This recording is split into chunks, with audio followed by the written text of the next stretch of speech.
Ashleigh, Gardner is working in Wattpad, which is a very important phenomenon among the young readers and young authors, and also really important authors, and is also a way to promote, the traditional publishing products also within the readers. And Tuomas is working in Kaiken. Kaiken is a different kind of company. I would say that is a perfect example of using IP as a raw material and working with that for the books or for the TV, for the other kind of products. And I would like to have, first of all, one approach from each of you about your companies. Which is the business model of Wattpad? So Wattpad, we actually encompass several business models, and a lot of them have become more possible as we've grown and scaled. So Wattpad, I've been at the company for about 5 years, and in that time we've gone from 5 million monthly active users to 65 million monthly active users from around the world. Our users have written over 500 million stories on Wattpad, and we really approach our company in a few different ways. One revenue stream is coming through advertising. When you have that amount of users spending that amount of time on site, that becomes very considerable. We also do native advertising, where brands and companies will come to us to create stories for them, and we've worked with top brands like Coca-Cola and H&M to create campaigns that reach our audience. And the other one is licensing and IP. We do a lot of work within the traditional publishing industry, as well as film and TV, to place Wattpad stories and develop them into different mediums. Just this week, we worked on a movie that came out with Netflix called The Kissing Booth, and it's currently the #4 movie globally as far as people watching it. Yeah. Tuomas, please. At Kaiken, we don't really have a business model because our business model is, it depends on the case really. What we do is that we work as a content creator, so you could think of us as a packager, so we create series publishing for publishers. But we also have our own animation studio in Vancouver, so we create TV animation for TV networks. We also work as a literary agency representing various authors or various publishers, and then we work as a licensing agent representing various brands like the Angry Birds, which is where we come from originally. So it all started with Rovio, and then we moved on to so many new things. So, and depending on really the business, so we. With an individual author, we work as any literary agency would, and then on top of that, we work with digital distributors, we work with traditional publishers, we work with TV networks, we work with Netflix, hopefully we'll work with Wattpad, and you name it. So I do the same question that I did to Laura and Embalina 2 years ago. About this kind of approach that you have. Do you think that the digital is reshaping book industry? Do you feel that you are book industry at all? Well, I come from a traditional publishing background, so first of all, my personal history is in literary studies and as a children's publisher, so I come very much from traditional publishing point of view, and I think publishing's always been sort of both intrigued and terrified about technology at the same time. So publishers are always afraid of what's coming next, and that has always been the same, and it always will be the same. But at the same time, I think most publishers are always also eager to look at if there's any new developments, any new technology that would help them create new business. So I'm not sure if digital is not transforming the publishing industry that much, and it's especially not a company like us, at least, because we don't really think of any specific media. We think of good stories and the best place to bring those out to readers or watchers or gamers or consumers in general. I think that Wattpad sees ourselves as an entertainment company, more so than being part of the publishing industry. We're absolutely adjacent to the publishing industry, and in fact, in my role, I spend a lot of time with publishers globally working on ways that we can, work together. But our business is not dependent on the publishing industry, whether through publishers or even through traditional distribution channels. I think that Wattpad has built a platform that itself has become so impressive and large that we're able to work directly with our users to monetize in new ways. Okay, you mentioned the users. What do you think about the user-created content? Is that a threat? Is something that you leverage? What are you doing with that? Well, Wattpad is almost all user-generated content, so we absolutely don't see it as a threat, but a huge opportunity. I think that we're not just self-publishing, we're about self-expression. And users join Wattpad for so many different ways. It's both for fan fiction or to write a poem. Sometimes it's to share a story with goals of becoming a famous author, but sometimes they're writing just for their friends and family to see it. I think user-generated content is so important these days when for young people today that are reading, they don't just want to consume things from an author or just to watch a movie or to hear something. They want to participate as well. They want to talk back. They want to create their own fiction in response to what they're seeing. And we see a lot of the fan fiction going on Wattpad as almost a second screen. The episode of Riverdale ends, and they immediately go to Wattpad to continue to write and figure out what comes next.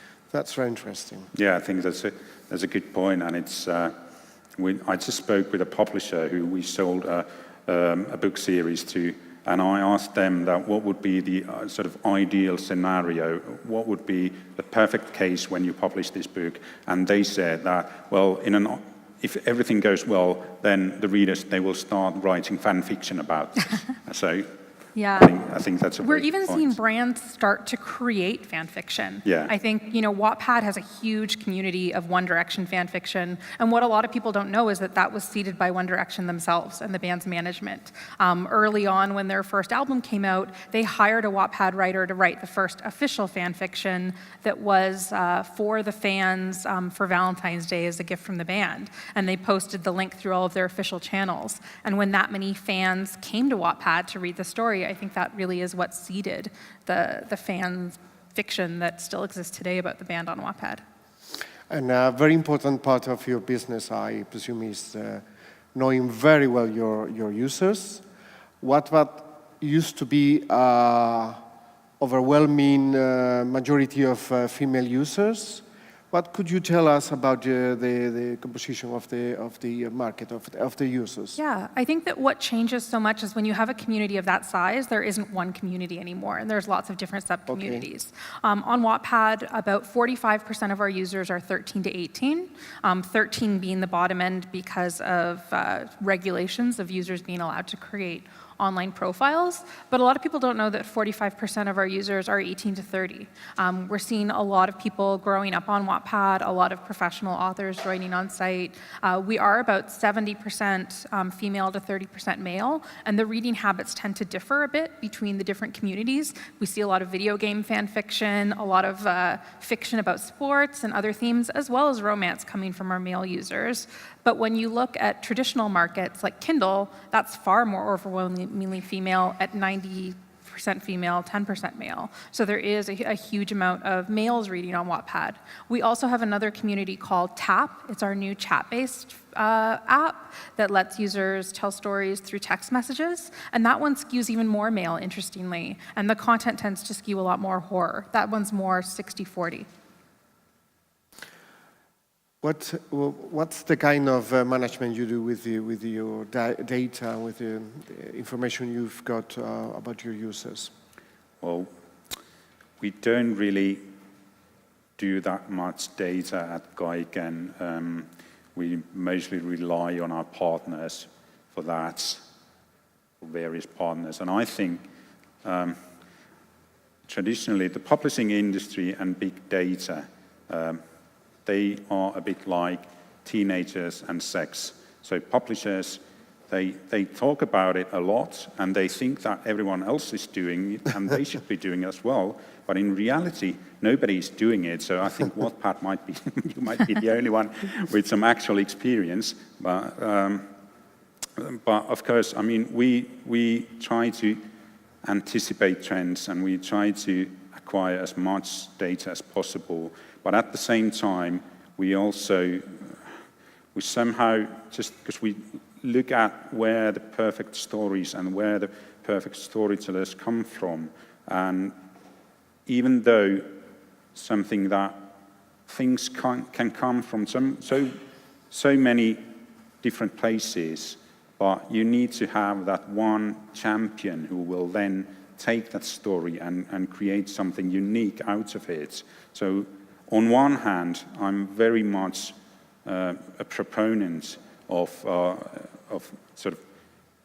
a community creating something. At the same time, I think you need to have one kind of, this is a very sort of romantic idea of an author, that you need to have an artistic vision in order to create something that has not been created before.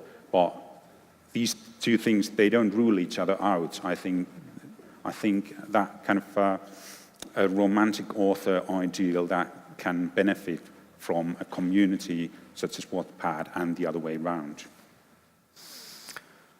Some years ago, I was talking with Anna Rafferty. Anna Rafferty used to work in Penguin and also in Pottermore. And she said that they, in Penguin, Digital Penguin, they manage the intellectual property as a raw material, something like that. Then that's the way of thinking that influenced us in order to understand which would be one of the tracks that we should follow, trying to understand the industry. In your case, you encompasses a lot of different, products for the same intellectual property. Was this a result of merging of companies? How was the process of Kaiken? Well, originally it started from Rovio and the Angry Birds, when Rovio started doing merchandising and licensing with the Angry Birds characters, and they formed a publishing division, which was then, when they started doing other books apart from the Angry Birds books, it was spin off into a separate company, which about 2 years ago became fully independent and left the nest, so to speak, taking the former Rovio animation with us. And so now we have the books and the licensing team and the rights team in Helsinki, and offices in LA and Vancouver, where our animation studio is. So I think the way we approach IP is pretty much like that. So when we approach, we might see a very good video game or a mobile game and think that would make such a beautiful graphic novel, and then we get in touch with the creators and say that, have you thought about turning this into a graphic novel? Because that way you could tell so much more about these characters. Or it could work the other way around, that some gaming graphic novelists don't think that what they're actually doing is their script writing for a film, so that we could help them discover new medias for their work. And in that way, yes, we see IP as raw material. Also in your case, this is different in the case of Wattpad because you also do partnerships with other content providers. Is that so?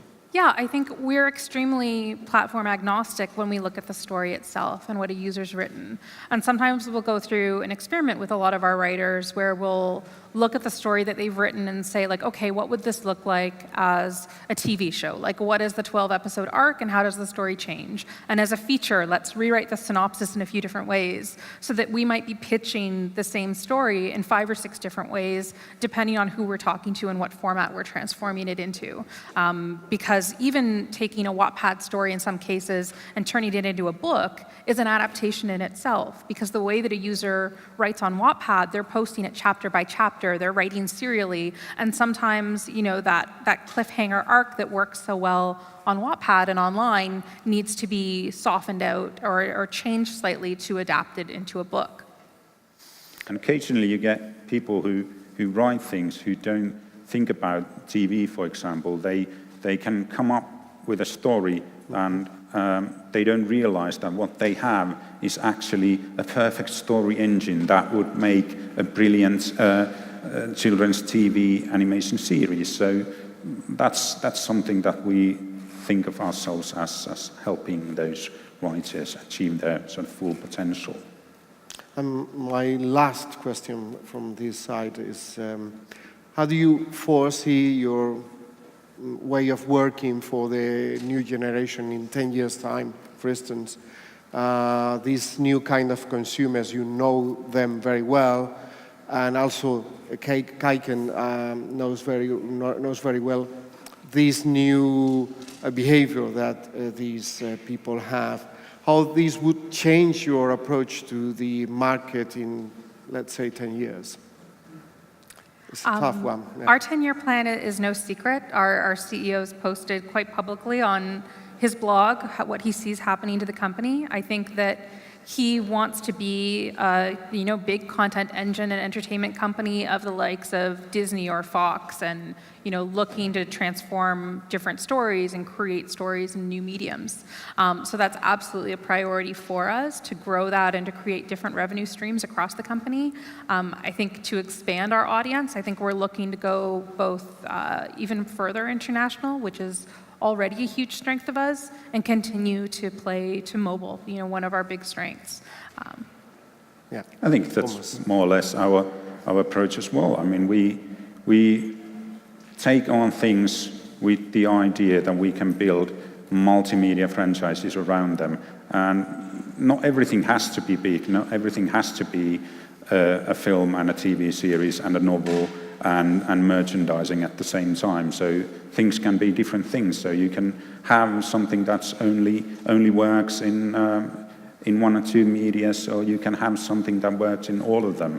But I think working with the new generation, it's what's so good about it is that they're so used to sharing already from the start. So they are less sort of aggressively sort of envious of their ideas, because we see so many ideas every day, and frankly, ideas are overrated.